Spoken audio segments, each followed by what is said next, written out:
Hey, I'm Ryan Reynolds. At Mint Mobile, we like to do the opposite of what Big Wireless does. They charge you a lot, we charge you a little. So naturally, when they announced they'd be raising their prices due to inflation, we decided to deflate our prices due to not hating you. That's right. We're cutting the price of Mint Unlimited from $30 a month to just $15 a month. Give it a try at mintmobile.com/switch. $45 up front for 3 months plus taxes and fees. Promo rate for new customers for limited time. Unlimited more than 40 gigabytes per month. Slows full terms at mintmobile.com. There's never been a faster or easier way to start your weight loss journey than with PlushCare. PlushCare accepts most insurance plans and gives you online access to board-certified physicians who can prescribe FDA-approved weight loss medications like Wegovy and Zepbound for those who qualify. Take charge of your health and speak with a board-certified physician about a weight loss plan that's right for you. Get started today at plushcare.com/weight loss. That's plushcare.com/weight loss. plushcare.com/weight loss. I'm Sandra, and I'm just the professional your small business was looking for. But you didn't hire me because you didn't use LinkedIn Jobs. LinkedIn has professionals you can't find anywhere else, including those who aren't actively looking for a new job, but might be open to the perfect role, like me. In a given month, over 70% of LinkedIn users don't visit other leading job sites. So if you're not looking on LinkedIn, you'll miss out on great candidates like Sandra. Start hiring professionals like a professional. Post your free job on linkedin.com/spoken today.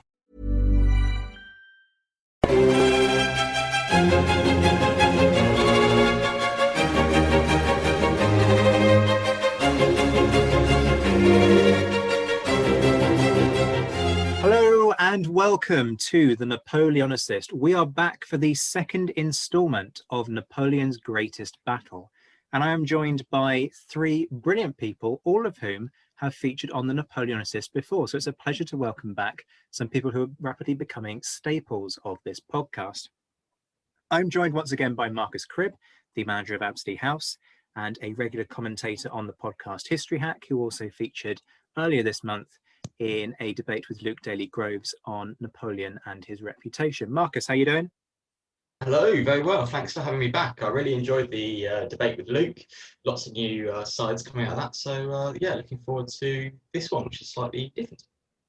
We also have Dr. Will Fletcher, a lecturer at King's College London and a specialist in the conduct of war during this period, who featured in a discussion on Napoleon's way of waging war. Will, how are you doing? Hey, Zach. Yeah, good, thanks. Thanks for having me back, and good to have the opportunity to go into a bit more detail of things we were talking about last time.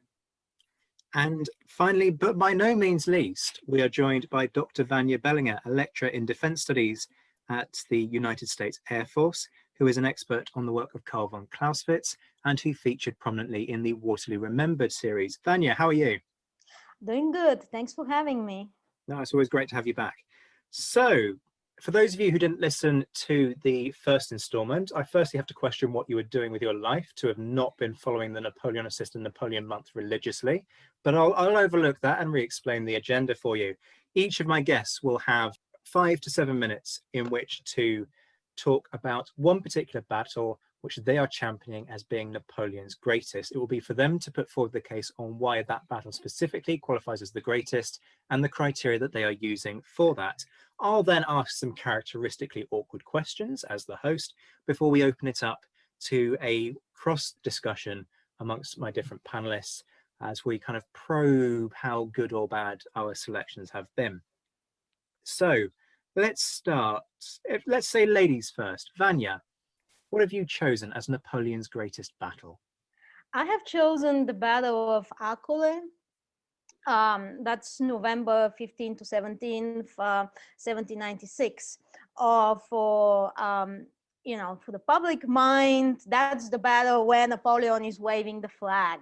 That's the battle famously crossing the bridge. We have several paintings, the young Napoleon with the flag. So that's that battle that I have chosen. The first reason I've chosen, it's kind of a little bit sentimental. I used to live in Italy, and these days I am like everybody else. I am mostly at home, and I miss traveling and I miss Italy a lot, and I've been really annoying everybody around me with stories about my time in Italy. So also the listeners of Napoleon Assist, I'm sorry, I cannot help myself these days. This is also the other reason why I have chosen this battle, it is a strategic victory fought under almost impossible tactical conditions. And Bonaparte had again turned back superior enemy forces and maintained the siege of Mantua, because the main reason is the siege of Mantua. That's the connection with this battle. And the battle outlines several features significant for understanding Napoleon, the reasons for his success, but also teaching us something about warfare and strategy in general.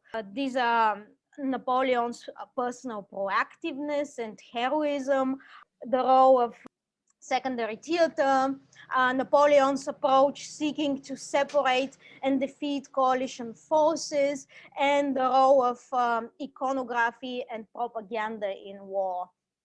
So to understand, I will start first with the idea of the secondary theater, because we think now about the Italian campaign as the premier campaign of these early years, but actually it's a secondary theater. The main theater at that point is actually the Rhine theater.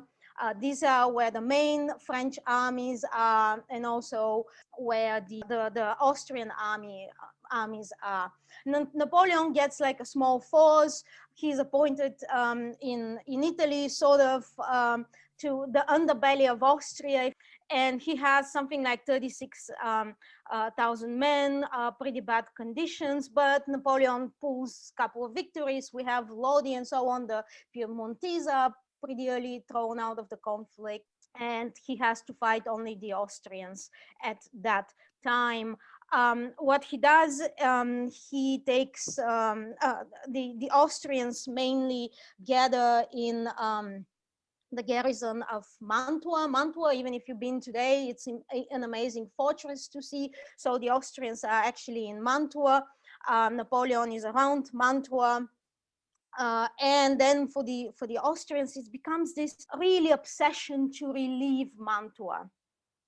And we have first attempt, second attempt. The second attempt, actually pretty big Austrian force attacks, to relieve the force, to relieve the garrison from outside, but it's unsuccessful. And actually the Austrians, 30,000 Austrians, lock themselves up in Mantua. So it looks like pretty okay for Napoleon. And now it's the moment where the things turn around, and Napoleon's position at that point is so far from certain. His forces are reduced to some 28,000 people, ravaged by disease, hunger, unrest in the camps. And then we see that the Austrians sent pretty significant force from the east, 28,000 troops under General Joseph Alvinzi. And then we have a second force coming from Tyrol through the passages and Adige Valley, and that's under Paul Davidovich with some 20,000 troops. And of course, there is a significant force in Mantua. So that's David Chandler, where he's talking about Napoleon being like a juggler, keeping three bows in the air at the same time. So this is the stage for Arcole. And we have then the other feature, which is Napoleon's, that's this classical move of preempting the enemy and destroying them, destroying the enemy forces while they're still separated. In 1796, we seeing that Napoleon is still developing this move. Actually, Clausewitz, one of the last campaign studies Clausewitz did was this campaign. This is also one reason I picked it, because we see how Napoleon is in the making. He's becoming Napoleon in this campaign. So Napoleon decides to take the risk and attack Alvinzi, the bigger force that is coming from the east. So imagine that that's like Venice, Padua, Vicenza, Verona, so that line in Italy. So they're coming on that line. So what Napoleon will try is to and cut them off and trap them between Vicenza and Verona. and it's a place called San Bonifacio today. If you take the train, that's like a small stop on the local train. You will always be surprised why people get off the train at San Bonifacio. They're actually going to see Arcole. The difficulty here is because you have actually two rivers you have to cross. So you have the Adige River, and then you have a small tributary, which is Alpone River. And Arcole, the village of Arcole, is on the eastern shore of it. Alpone River itself is not formidable obstacle, but it has really high dikes. So it's virtually impassable except by bridge. And this is where Napoleon attacks the first day through that bridge. Kind of unsuccessfully, but that's the moment where he's waving the flag. And then only on the third day, through some maneuvering and actually putting troops on two flanks, on the two flanks of the bridge, he manages to defeat the Austrians and turn them around. So we see the proactiveness with him on a battlefield, but then we also see in that battle the role of propaganda. Actually, when Napoleon was waving that flag, there is some debate. Was he actually on a bridge or just on the ditch waving the flag? Actually, the whole thing was unsuccessful. That attack when Napoleon was waving the flag, that's actually unsuccessful. There is several more attacks, but in the public mind is basically Napoleon waves the flag and the troops storm the bridge and defeat. So that's the story, and that's what I keep telling my students is what happens on the battlefield and how it's perceived after that are two different things. And tactical battle, the tactical battle not always becomes a strategic victory. But through the propaganda and the myth of Arcole, the whole myth of Napoleon is born. Like it's maybe not born, but really strengthened. And thanks to actually Arcole does not finish the campaign.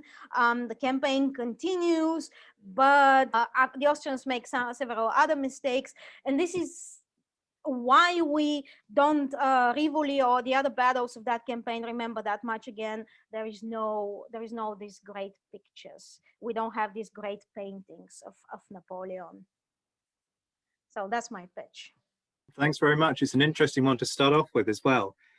Awkward question incoming here. Yeah. As you've just said, the propaganda surrounding Arcole, and particularly that episode with Napoleon and the flag, and is he actually just tackled into a ditch to shelter from incoming artillery fire, etc. It all kind of eclipses the point of the battle itself, and to an extent has probably exaggerated the significance of that particular fight. Is that a problem in terms of trying to interpret whether or not this is the greatest battle?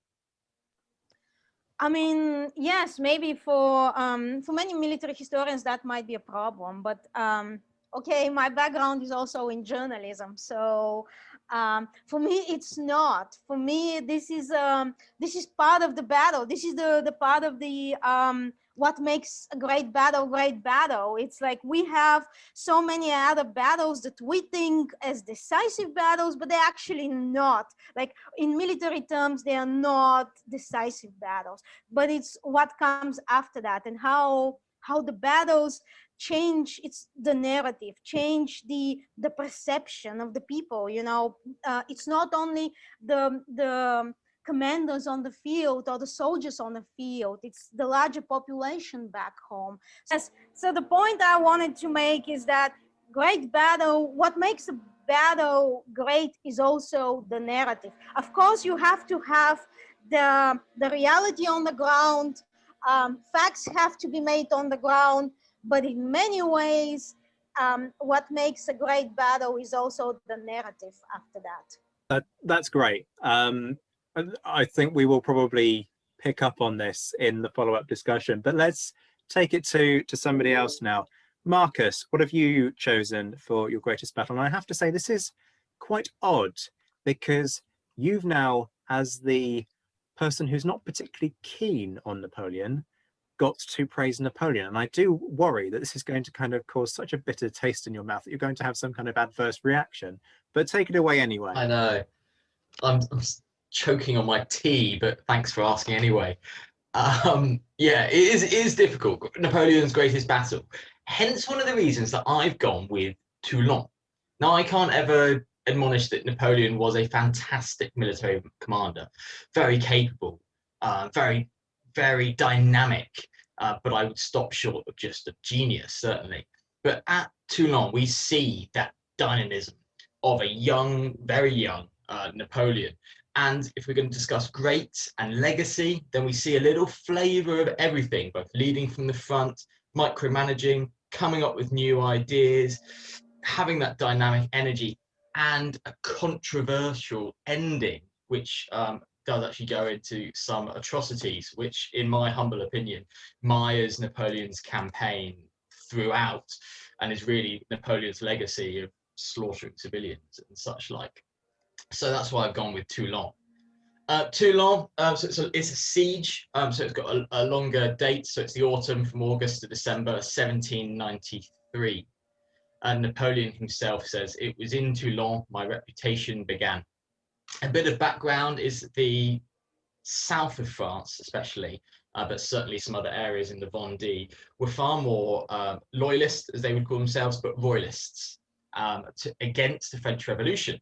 And we can't really blame them. Yes, the Enghien regime wasn't perfect, but by this point, the French Revolution was actually clamping back down on anyone who disagreed with them. And obviously it leads to the terrors and the mass executions, the guillotines. So it has a certain very dark side to the liberté, the égalité, fraternité. In very strange circumstances, the town rose up and invited in the nearby fleets of Spain and Britain into Toulon harbour to reinforce them. An army was quickly dispatched, and it was really hurried. The French Revolutionary Army was sent down there, and basically everyone they could muster in the south of France. That meant the leader at the time was Jean-Francois Carteau. He was actually one of Louis XVI's court painters and had zero military training or experience. But because of reputation as a loyalist to the revolutionary cause, and he was fervently a revolutionary, which I think is fascinating because he painted the king so many times. He was put as commander. Now with no experience, he was leading this army of the Alps. He was meant to have a full colonel as a colonel of his artillery. He was actually wounded on journey down there, and nominated by a fellow Corsican in the French Parliament. Napoleon was sent down there. Napoleon was just 24 years old but a mere captain at the time. So he's going to come onto a very quick rise by the end of this story. He's actually going to end up as a general of division. So this is where he gets his promotion. In we've got a strongly Spanish force, majority of them, over 7,000, backed up by Genoese and Sardinian troops, along with French royalists and British. The British army there, a few thousand, includes 37 ships of His Majesty's Royal Navy, including Admiral Hood on HMS Victory.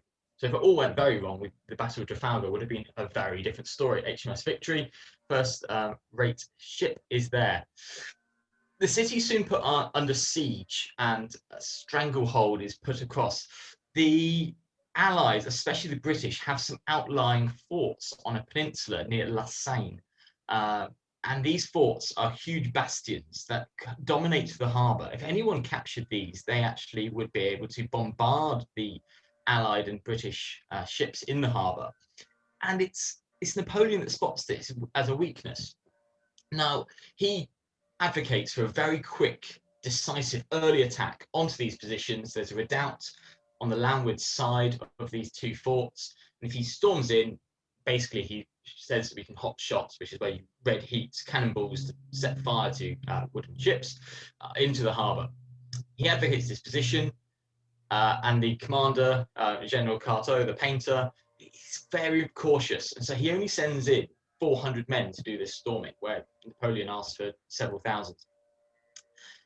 400 men inevitably fail. It's far too small, and it gives the Allies an idea that how vulnerable that position is. So it's then reinforced. They actually end up calling it a Little Gibraltar because it's on a pinnacle, it's on high ground, and it's very well defended now. They threw up a fort in only a few days. This leads to a huge problem. Nobody then wants to actually go and fight against this largely British fort on the hill. Now, this is where you've got to start giving Napoleon a lot of credit. He spotted the weak point, it's been reinforced, and no one else wants to fight there. He throws in another fort as a counter bastion. Nobody really wants to man it because it's sort of basically being a death sentence. So he renames the Fort for Men Without Fear. And all of a sudden, he's quite inundated with volunteers from these revolutionaries who want to prove their worth.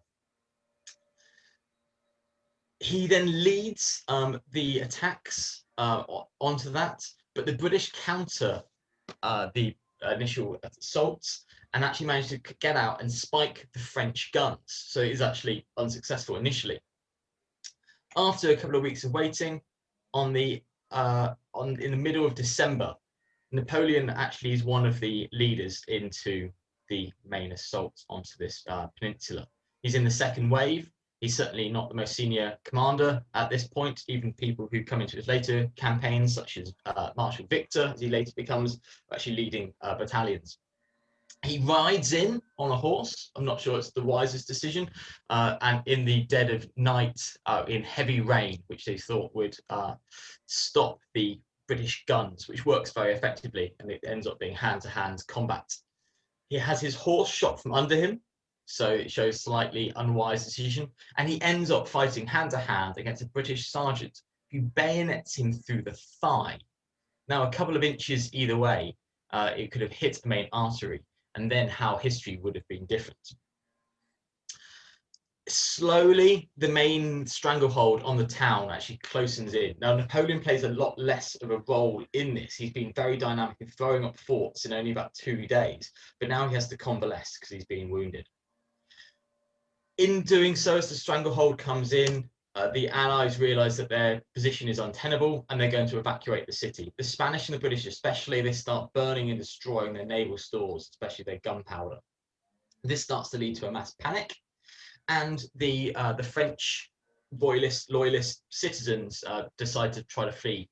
The Allies agree to take them, as many as they can, and they take about 14,000 inside the ships. But in the panic of doing so, when people realize that the ships are going to be filled, many are crushed or pushed into the water and drowned. So it's a really sad state of affairs. Eventually, once the Allies have basically evacuated and the French royalists' positions are no longer going to be defensible, they know what's coming and it starts to worry them.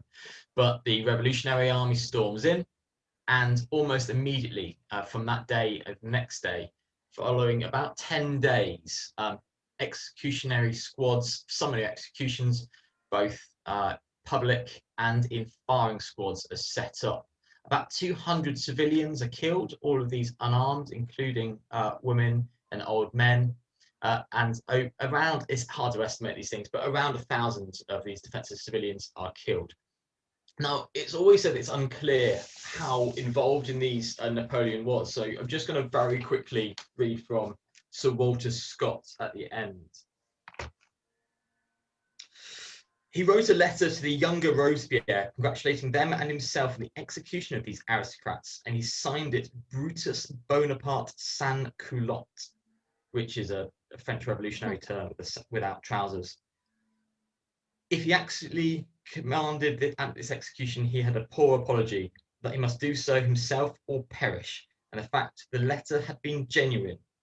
So it's always debated how much, but he signs this letter with Napoleon Bonaparte sans culottes. So his revolutionary fervor means it's quite likely that we see in a great dynamic artillery commander, Napoleon's darker side very early on. And I was just listening earlier to the first part of this debate, and many people say it was after Egypt, it was after he crowns himself that I start to go off Napoleon. And I just think it's interesting that he's always got this kind of dark side that we need to be wary of. But he quickly rises through the ranks, and Napoleon is an artillery commander at heart. And he's very, very good at it. He knows how to sight his guns and sight some of them personally. So this is where he's very good at that. He throws up not only the main force I was talking about, but about 3 others in a very short space of time. He has an eye for the ground, has an eye for the defences, and also knows how to motivate the troops and get the best out of them. Things like renaming the forts to work as reverse psychology against the French army. So because of that, because it's an early one, because it's dynamic and a siege, I argue that Toulon is one of Napoleon's greatest battles. I have a slight problem with Toulon, though. And I can't believe I'm about to say this of you, Marcus, but I wonder if you've given him too much credit here. Because as you never said said that was me and Napoleon. Like I say, I mean, I can't quite believe the words that come out of my mouth. But like you said, he's not in command. Gets a bayonet through the thigh. Well, that's not particularly genius on his part. So clearly not a brilliant fighter in terms of hand-to-hand combat. The reason Toulon matters so much is because of Allied screw-ups. It's because of the failure of Allied commanders within the town that they haven't made the preparations to burn the fleet in the event of evacuation, which therefore means that the majority of the French Mediterranean fleet can be recaptured more or less intact. And had that not been the case, then Toulon wouldn't have mattered, really. It was the fleet that was the prize at Toulon. And as you say, not overall commander. So yes, he's responsible for that initial phase of operations, and crucial, no doubt they were. But in terms of the bigger picture, there are other people there. And for all that I recognize a nice primary source there to kind of back it all up, he's writing to Robespierre. He's been writing constantly to Robespierre the whole time, lobbying, saying that his superior commanders are effectively cretins. And he calls them fools, and they are removed. And in fact, Gatto, the painter, is later executed. I mean, about 20 years later, but he is executed because of his revolutionary beliefs. I just kind of wonder if it was inevitable he was going to say that he was the big cheese. It was all down to him. This is very kind of Napoleon. If you're a Napoleon skeptic, you see things there that are very typical of the man. Kind of the propaganda, the spin. I'm just not convinced. I'm sorry to say this. I'm not convinced. That's Napoleon all over. I'm thinking of Arcole, and nearly all the sources that come out now say that he wasn't on the bridge. He was probably about 50 meters away and waving the flag, and then he was bundled into a ditch and got muddy. I saw documentaries even today going out there on social media which show reenactments for American TV largely of him charging the flag. They've always got this really bad wig on, of him charging across the bridge, waving this flag, and then looking desperate as these men are shot down around him. And they never really quite explain why he doesn't carry on the charge. He just, because I don't think he was there. But it's a fantastic story. And Toulon, this junior 24-year-old captain, I mean, that is young, stepping in when it's needed. Probably was, there's a lot of other people around. By the point of the main attack, he's a major, and because of his letter to Robespierre, by the end, he's a brigade commander. Napoleon, I said it in our debate with Luke, Napoleon the Great, ? He's the master of spin and propaganda. And to do that at 24 years old, I mean, it's a bold move to write to a revolutionary government who are quite happy with the old guillotine to tell them that actually everybody else is an idiot and I'm the good one. Because all they've got to do is read that the other way around, and they'll be removing him as the problem child, basically. So I think it's a bold strategy, and it paid off. It certainly paid off. Not very good in hand-to-hand combat. Definitely would question riding in on a siege in a horse to try to get in amongst. But actually, one of the final commanders I quite like the link is Delaborde. Delaborde is one of the generals who actually ends up commanding the attack. He's a really competent commander, and as the little link in, he's the commander at both Ralisa, fighting a rearguard action against Wellington in his first battle, and ends up fighting at Vimero very shortly after, and is very competent. So he's kind of there throughout as well. So we've got to give credit to them. But as you go with larger, Napoleon is the overall commander of the large armies, then surely we've got to give commander to his core commanders. because of the core system, he delegates a lot of responsibility. So especially when we look at some battles like Borodino, Napoleon is like kind of lethargic in the rear at that point, and his subordinates do the fighting. So if we give credit that way round, then we've got to give credit when he's down lower level and his senior commanders are making mistakes. So that's why I would say Toulon. Yeah, thanks very much for that, Marcus. It's an interesting one, and I think we'll probably pick that up in the next part. But I want to go to Will as our third and final contributor to this. Will, you've chosen Jena-Auerstadt as yours. Yes, indeed. Some people may see it as cheating, taking two battles, but I definitely think you can't treat one without looking at the other. So I've decided to go for that. I thought I'd just outline a couple of things just to put into context my argument. Firstly, following on from our previous podcast, obviously very much treating this mainly in terms of him as a military commander rather than the sort of bigger picture grand strategy side of things, which I'd ultimately say was kind of disastrous for him in the end, the sort of comeback of the Prussians. So, but in the military campaign and battle sense, I'm sort of treating this as one of his greatest battles. And it's up to sort of listeners as to whether you can treat campaigns and battles in isolation or whether it's an intrinsic part to what you're trying to achieve, but I'm going to treat it just in isolation. There are a number of sort of issues throughout the campaign and battle which are a problem for Napoleon, mainly intelligence related, but I'm going to sort of talk about those a bit during my main points, but even with those I'm going to argue it's his greatest battle. And then finally I was just going to say that obviously there's various lower level commanders I know some listeners may think were obviously crucial to the outcome of the battle, but at the end of the day I think as Napoleon was the overall commander in that theatre, he ultimately should take the credit for the success of the campaign and battle. Like with most commanding officers or generals, they should sort of take the credit or also take the blame for the ultimate success or failure. So I think Napoleon sort of deserves this as his sort of victory, even though there are other clearly important people which will become evident.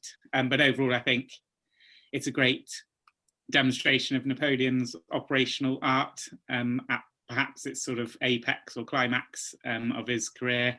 And I think him sort of crushing the old Prussian way of fighting wars was a crucial moment in the Napoleonic Wars and for warfare more generally. So essentially, obviously the battles of Jena-Auerstadt come as the climax of his 1806 campaign.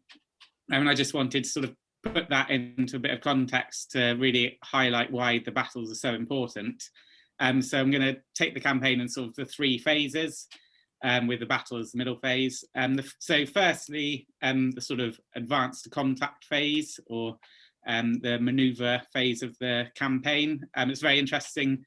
Napoleon obviously does this previously, but he moves rapidly to start the campaign, and in this case, invade Saxony from the south. There's a major strategic obstacle for him, which is a large forest called the Thuringwald, and he manages effectively to cross this very well in three large columns, and is a famous sort of strategy or formation that Napoleon employed called the Battalion Square, which was effectively in a large scale kind of equivalent of an infantry square, but in a large scale his corps were arranged in sort of diamond formation so they could mutually support each other, and in this case he adapted that to be three columns crossing this forest, and he moved his essentially 9 corps through there, which consists of 6 French corps, his guard plus Murat's cavalry and some Bavarians to make up his 9 corps. And it was impressive because he started off on a sort of 200-kilometre front and then had to narrow down to 45 kilometres to cross the wood before going out the other side and going out to a 60-kilometre front. And this changing of front size, I thought, was a particularly important aspect, which would lead to the Battle of Jena-Auerstadt. And so that first phase, the manoeuvre phase, was really crucial to setting up the Battle of Jena-Auerstadt. So the second phase, the battle itself, very interesting how this comes about, because Napoleon essentially really doesn't understand what's going on, although he kind of thinks he has a bit of an idea, but he has completely the wrong idea, and doesn't appreciate, even when he's fighting, that he's not facing the main Prussian-Saxon army. And this is sort of a crucial point, that he thinks he's managed to pin down the main force that he needs to defeat in sort of classic Napoleonic style in the decisive battle. And obviously this could be a criticism of Napoleon, that he didn't understand what was going on. But I'd sort of argue that the Prussian Saxons also crucially didn't understand where Napoleon's main thrust was coming from. And so basically no one knew what the hell was going on, and everyone was in total confusion. And Brunswick in the north thought him when he was facing just Davu's corps was actually fighting the main French force. And so both sides didn't really know what was going on, sort of classic sort of fog of war side of things. So I don't think Napoleon can be pulled up too much for that. And in some ways, him managing to secure such a decisive victory despite that kind of adds to his credit, if you turn it that way around. But so Napoleon was facing essentially three armies, and in the end, he would personally take on the two smaller armies at Jena, whilst in the north, Davu's Third Corps took on the main Prussian army under Brunswick, Duke Brunswick. And so these two battles were raging at the same time as each other, both for about 10 hours before the conclusion of those two battles. So Napoleon at Jena in the south, he does a very good job of sort of concentrating his army to face what turns out to be the smaller of the two formations he's fighting against. And during the course of the battle, feeds in a number of corps, and he starts with 46,000, and that increases to 96,000 by the end of the battle, troops that Napoleon has. So Napoleon, and more to the point, his staff do a good job of coordinating in the main the reinforcement of his position to try and defeat the enemy. Famously, Bernadotte's First Corps so kind of gets caught in the middle of Jena and Auerstadt. Auerstadt to the north, Davu's fighting on his own there for much of the time, and Bernadotte gets a sort of bit of what he interprets as an ambiguous order, and doesn't commit to either battle, in a kind of thing that we'd famously see with Toulon and then Grouchy in the 100 Days campaign years later. And I'll come back to that in a minute, but it's interesting how even without Bernadotte at either battle, Napoleon manages to secure the victory. But yeah, so the flexibility of the corps system means Napoleon manages to concentrate his force. There's a number of issues that happen during the battle, which again, Napoleon could be criticised for, but I think with all the sort of frictions and fog of war that Clausewitz himself right about, Napoleon can't necessarily be blamed for this. Famously, Ney joins the battle, and in true Ney style, goes crashing in and sort of preemptively attacks the Prussian-Saxon army. And this is a bit of an issue. Napoleon ends up sending in troops to sort of rescue Ney's attack, and sort of pulls back for a bit of a pause. Before then, about 12:30 in the battle, Napoleon's ready to launch quite a large attack, and really decisive point of the battle. Interestingly, sort of committed about 54,000 troops in the battle, and then he has this huge reserve of 42,000 troops that he assembles, including Murat's cavalry, Soult's corps, and Ney's corps. And from sort of 12:30 onwards until 3, he commits those to really secure victory at Jena, whilst, as I say, Davu is struggling up in the north, doing quite a good job of containing Duke of Brunswick's army. I think ultimately the battle is very successful for Napoleon. Jena itself, the Prussian-Saxon army has 25,000 casualties, so about 47% of its strength, which is obviously a huge blow to the Prussian-Saxons, whilst Napoleon only has 5% casualties, around 5,000, so a huge mismatch there. So Napoleon does a good job of that.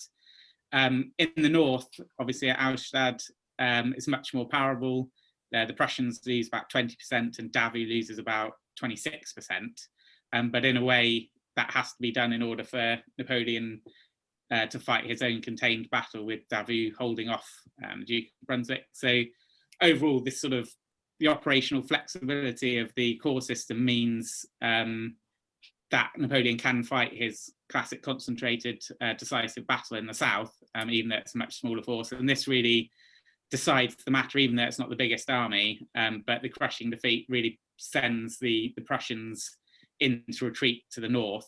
So that's a crucial point in the battle is the battles is Napoleon's victory at Jena. And then the third stage of the campaign just wanted to highlight is the exploitation phase. And this has gone down very famously in sort of annals of military history and is studied fairly widely. But it's Napoleon's pursuit into Prussia is very famous. Bernadotte, who I was talking about earlier, who didn't get committed to either battle, risks being court-martialed after not helping at either battle. But in actual fact, his fresh troops turn out to be very useful, and Bernadotte gets away with it because they can be used to pursue the Prussian army.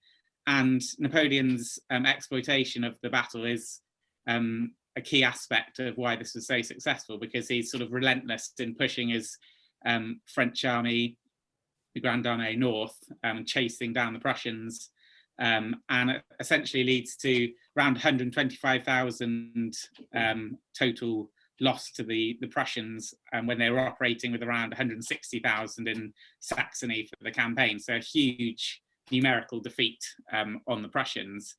But I think overall, taking all three of those phases in together, the key point is how humiliating the campaign was for the Prussians. They'd been used to Frederick the Great system that had been so well demonstrated in the 7 Years' War, and this completely turned that on its head and showed what sort of huge citizen armies could do with sort of effective command and staff systems. And this was the sort of the key point of the campaign, that Napoleon proved not just to the Prussians but to Europe more generally that he could defeat sort of arguably the greatest military power there had been. Also interesting, the Prussian officers who were at the battle, Prussian army officers. So obviously Clausewitz famously was there, and it formed much of his thinking. But Scharnhorst and Gneisenau, who are much more senior to Clausewitz, two senior Prussian staff officers, very much learnt from Jena-Auerstadt and were key to the reform of the Prussian army and system of war. And this essentially would turn back round to being fighting against Napoleon in sort of a similar style to him years later, that would sort of lead to his downfall in the end. But it was absolutely crucial moment in the Napoleonic Wars, which saw Napoleon crush the Prussian army. So just to sum up, I think Napoleon sort of demonstrated his core system could be used extremely effectively through the different phases. The sort of maneuver phase, this works out very well, even though he doesn't necessarily pick up on the biggest part of the army he's facing. That shows actually the flexibility of the core system, that they can switch and change between fighting different size formations easily. He brings back the decisive battle. Admittedly, he defeats the smaller force, but the important job is done, which is defeating the Prussians and making them retreat. And then the exploitation of that battle is the key aspect. And overall, I think Napoleon would very much agree that luck played a large part in the campaign. But essentially, even if it was luck, Napoleon kind of created his own luck much of the time. And I think that was a large part of why he was able to win. And ultimately, Jena-Auerstadt was his greatest battle. Thanks for that, Will. The thing that strikes me is a lot of the success, and this is merely mouthed of me, I'll be honest, because Jena is just so apocalyptically bad for the Prussians that it's very hard to take issue with it. But a lot of the significance of Jena-Auerstadt, as you kind of pointed to in what you've just said, is in the pursuit phase, is in that relentless kind of pushing and taking them apart and not giving them the chance to regroup. And that's where a number of the losses come in for them. But you kind of said it yourself that Napoleon got a little bit lucky in that there was Bernadotte's corps, which hadn't been committed to either Jena or Auerstadt, because of sort of luck. That the ambiguity of that order meant that they were fresh, whereas they wouldn't normally have been. So isn't that kind of a problem, that he almost got lucky in the fact that he had men spare when they should have been committed, who were then fresh to conduct that pursuit in the way that they did? And if that hadn't been the case, then, and if his plan had played out in the way that he'd intended, he wouldn't have been able to pursue quite so vigorously, and so the scale of that success would have been reduced. Yeah, no, I think it's a fair point. I mean, I think the main issue would have been if Davio had been defeated without Bernadotte sort of coming to his aid, and that could have really turned the campaign.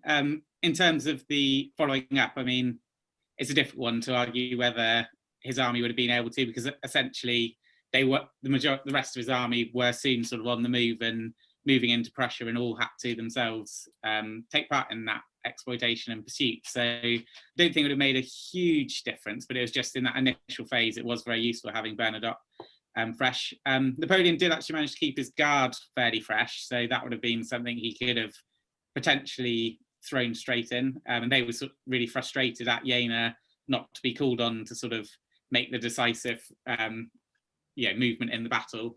So he did have that in reserve. So potentially could have switched to using those, although arguably he might not have wanted to in that sort of pursuit phase. But yeah, it was lucky. But I think, as I said, he often created his own luck and sort of managed to use that to his advantage. So at the end of the day, I think, yes, it was lucky, but he made the most of that, as was shown in the exploitation. Okay, well, let me give you folks the opportunity to critique each other's choices then. And because we started with Vanya, we'll collectively start on her now. So apologies, Vanya.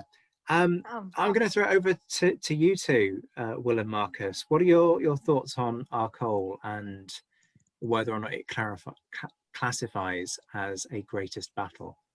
I think it all comes back down to the bridge with Arcole, whether we're viewing that as Napoleon's like propaganda and spin, or if he's actually leading the charge. So, but he can't have it both ways. I'm afraid he can't be both the brave man leading the charge and not there, so he's got the propaganda. And I think it's more likely he's coming down on the marketing and the propaganda and the spin than leading the charge at this case. If you look at comparing it with Toulon, it's very firmly in the second wave and not the first wave. And I think with Arcole, it's very likely he was nearby but not there, and that's what a lot of sources are saying. So that's why I always think Arcole is very interesting. But you say the Battle of Arcole to somebody, and before, I mean, especially myself, you think of anything else, the wider battle, the maneuvers, the enemy, the forces of position, you say which. And it's because, I mean, I've got Walter Scott in one hand and young, we were just saying, he looks like Rod Stewart on the front. So it's something they're both on hair, Rod Stewart. But that's him, the full picture of that is him with a flag in his hands. And is he actually leading the charge? He's always leading the charge. I think I smell Napoleon propaganda all over Arcole. And if that's great, then that's great.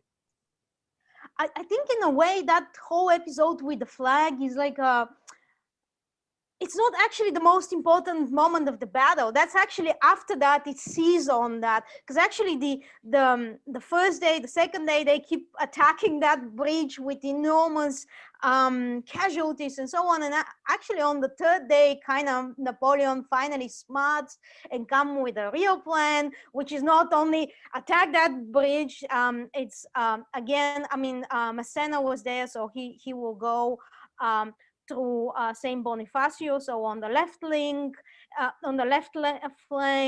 and then they hide on the right flank troops. And at some point, again, there is attack on a bridge, but the Austrians this time counterattack with huge number of troops, and then they get crushed on the both sides. So actually, this is on the third day we see Napoleon actually coming with the real plan and so on. And through stories, and then like Napoleonic propaganda kind of seizing on the moment with the flag. The moment with the flag is not even that important in the battle. It's like something by luck after that, like anecdote that people keep sharing and so on. And also Napoleon's adjutant is killed in that, maybe because of that, is the whole moment with the flag. Actually, the moment of the flag, I just wanted, for the popular culture, which battle is that, because Arcole is not so well known, but it's like the imagery is very, very well known, the name is not so well known, and what happens there. So actually we see in the third day that he has a plan. And also, I mean, it's a really bold movement. You have three Austrian forces basically on three sides of you, and then you go on the offensive, proactively, and going and cutting, because that's actually what Arcole happens. What's the goal of Arcole is to cut off and trap the bigger force, the bigger Austrian force. And it's sort of also, it's very well thought of, because Arcole, I mean, today it's not the same terrain if you go, but back then it used to be marshes. So it's kind of very well, he thinks about it like Austrians, they have much more forces, but it's the terrain, if it was just a couple of miles up, there would be an advantage for the Austrians, because it's not so marshy land. They could have like spread their forces. By Arcole, they're kind of trapped. They're all like in concentrated, and it's like so it's kind of really bold move to go on the offensive, not wait, the Austrians to come and crush him.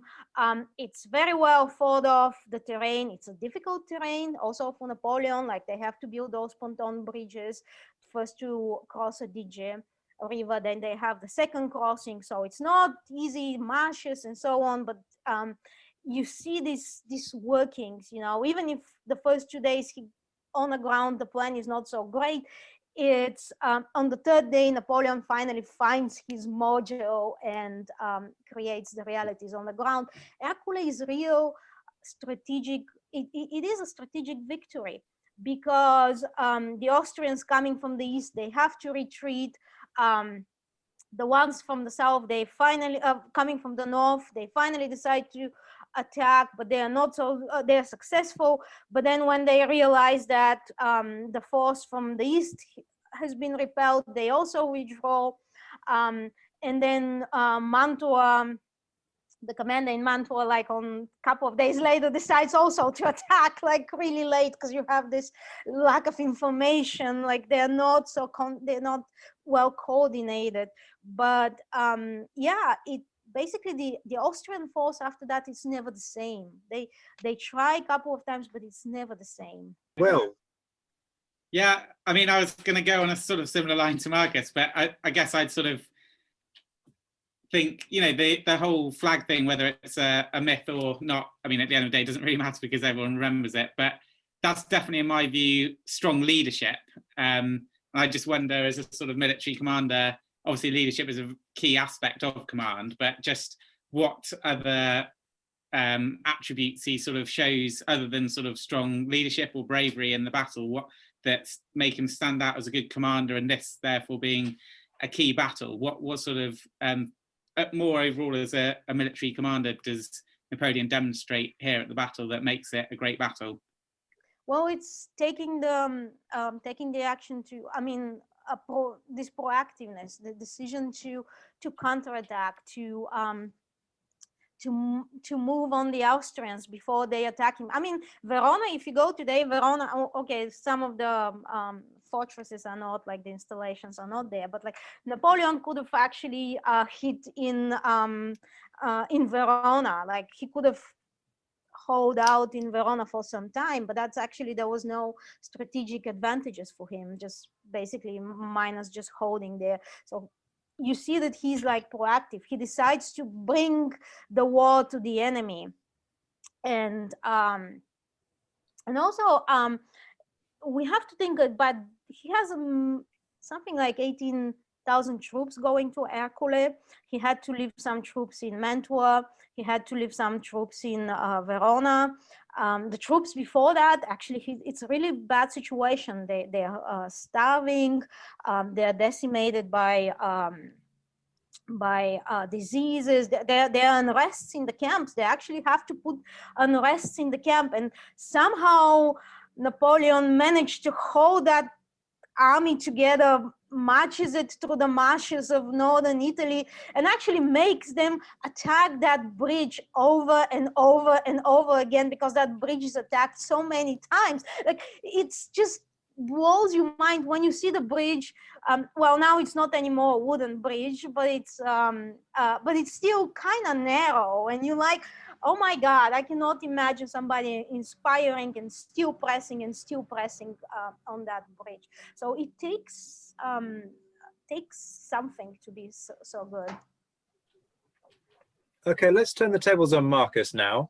Toulon. Why might Toulon not be the greatest battle? Who wants to take that one first? Well, I was gonna be interested in Marcus's own view in terms of, obviously, Napoleon is not in overall command as he is later on in his career. And would you say, well, two sides of this really, that A, he gets credited with more than he really should do for success at Toulon, and B, does he sort of a bit like this whole mythology of the flag thing before, does Napoleon just sort of really go for it in terms of trying to emphasize his own sort of greatness at Toulon more than it should have really actually been than it actually demonstrated at Toulon? I'd just be interested in your views on. Well, to actually defend Napoleon, hold on, sip of tea. But thought you'd like that one. To actually defend Napoleon, no, seriously, I think if we're going to give credit, like I said earlier, to Napoleon's subordinates later on, because Napoleon was never micromanaging everything on the battlefield. He wasn't everywhere. These were huge scale battles. Then we've got to give credit, to Austerlitz, to marshals here, there, and everywhere. And let's not face it, company level commanders and individual soldiers, really. Then you've got to give Napoleon some credit for Toulon. Is it too much credit? Well, this is where the kind of, not even the cult Napoleon, we're far earlier than that. This is where the Napoleon saga kind of begins, because it's one of his first victories, his first real victory. He hasn't even, started shooting whiffs of grape shot against pretty much unarmed rioters yet. So this is where he starts to make his name. He gets his rapid promotion from captain to general of brigade. General of brigade. So he gets 3 big stage promotions. He ends the battle as major and then gets promoted afterwards. So it has a strong influence, and I think that is being recognised there. There's a lot of sources, mostly because Napoleon is writing and calling his superior commanders idiots, fools, I think it's the actual quote, which is not wise. But there's a lot of sources of him actually making that early decision and highlighting the Little Gibraltar fort, which is not carried through correctly by his senior commanders.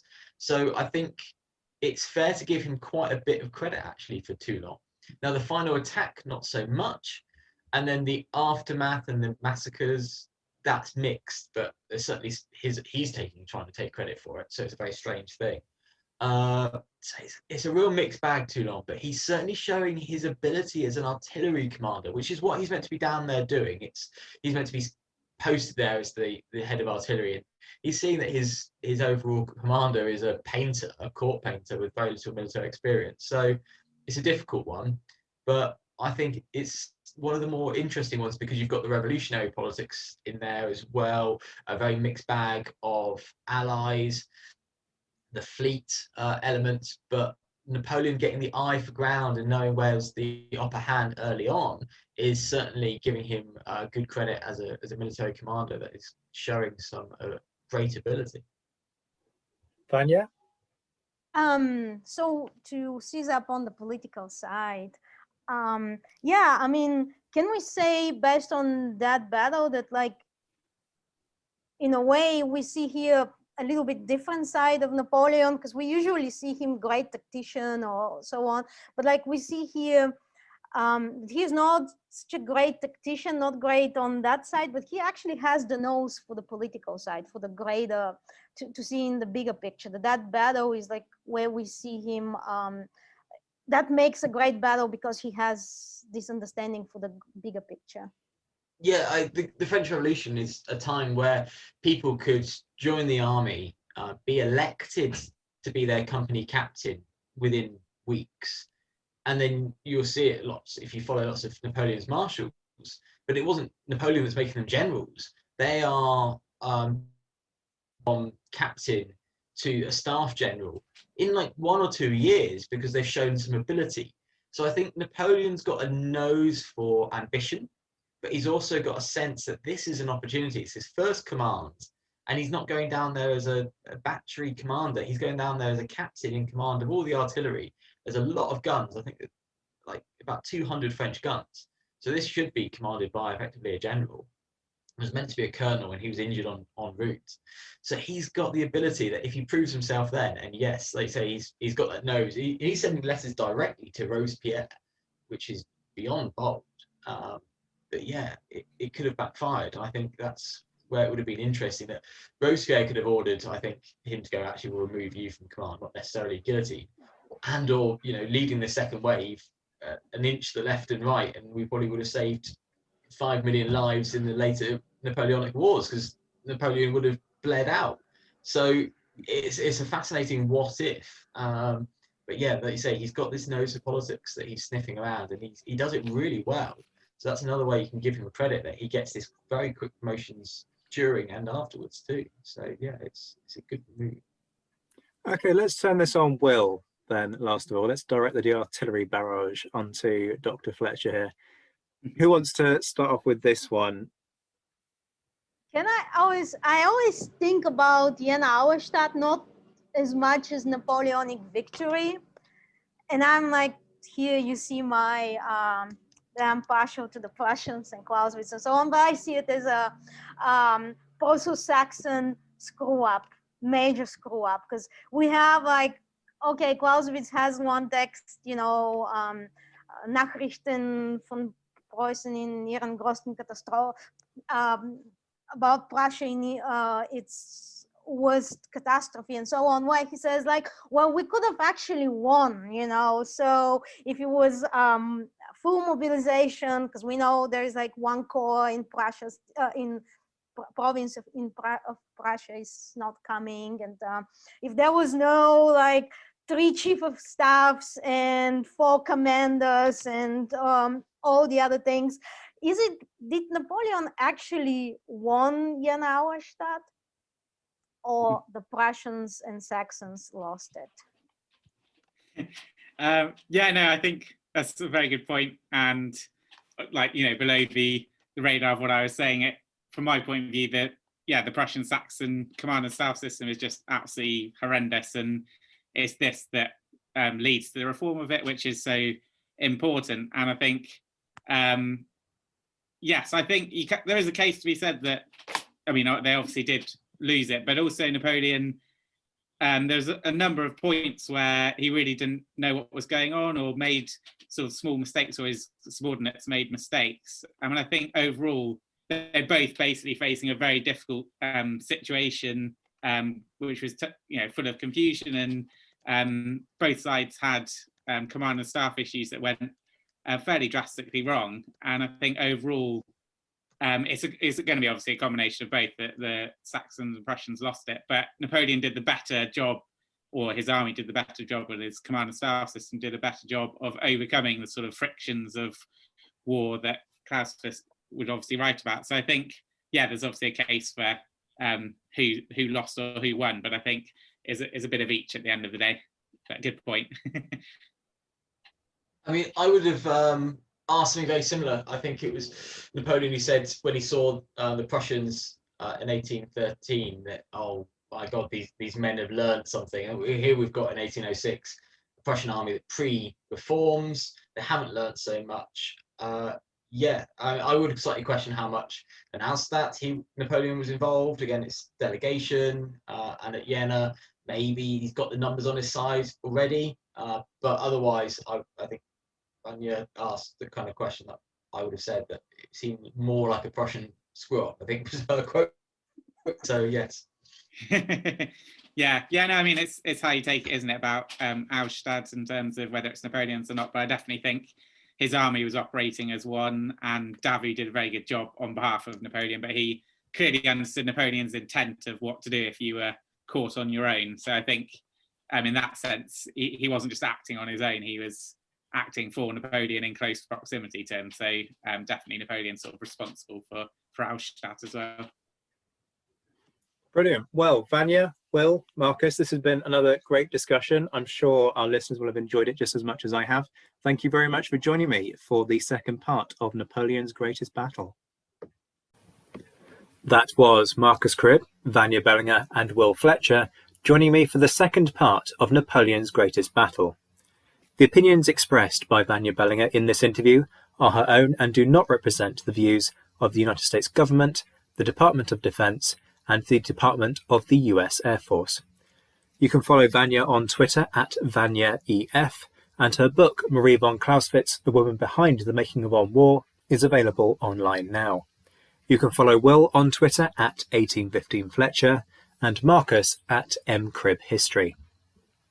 You can have your say on the discussion of what was Napoleon's greatest battle, both in the forum at thenapoleonicwars.net and on Twitter, where a special poll is being held for you all to vote for your favourite out of the choices that you've just heard. Just search for @ZWhiteHistory and you'll find the tweet on my timeline. I'll be back in a few days with another instalment of Napoleon Month when I speak to Beatrice de Graaf on Napoleon, diplomacy and state security. In the meantime, please do take the time to like, share, retweet and leave a review on your preferred podcasting platform. It all helps in trying to spread the word and bring more people into the Napoleonicist fold. Until next time, I'm Zach White. This has been the second instalment of Napoleon's Greatest Battle, part of Napoleon Month here on The Napoleonicist. Take care of yourselves, my friends. Stay well, stay safe, stay hopeful, and as always, thank you for listening.